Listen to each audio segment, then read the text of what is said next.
অসমে প্রায় টানা এক মাসের বৃষ্টিতে বন্যা পরিস্থিতি ভয়াবহ। ৩০ জেলার প্রায় ২৪ লক্ষেরও বেশি মানুষ ক্ষতিগ্রস্ত। বিপদসীমার উপর দিয়ে বইছে রাজ্যের বড় বড় নদীগুলি। বৃষ্টি না হলে পরিস্থিতি আরোই ভয়াবহ হওয়ার আশঙ্কা।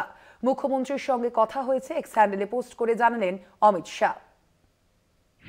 অসমে ভয়াবহ বন্যা পরিস্থিতি, ৩০ জেলায় বন্যা পরিস্থিতি গুরুতর। ক্ষতিগ্রস্ত প্রায় ২৪ লক্ষেরও বেশি মানুষ। কাজিরাঙ্গায় বিপন্ন ১৫,০০০ পশু।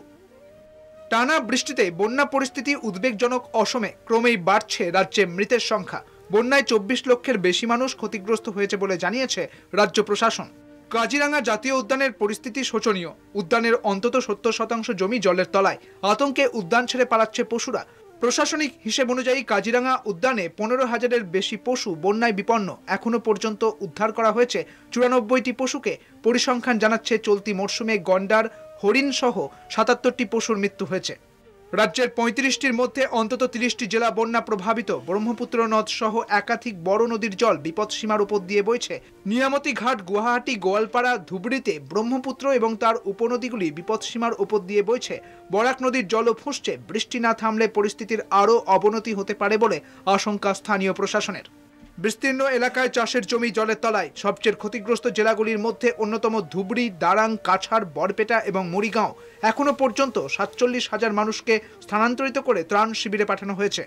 बरपेटा डिस्ट्रिक्ट का पूर्व क्षेत्र में आता है, सबसे पूर्व क्षेत्र है ये। संगा समष्टि का रोमरी पत्थर गांव कहते हैं इसका।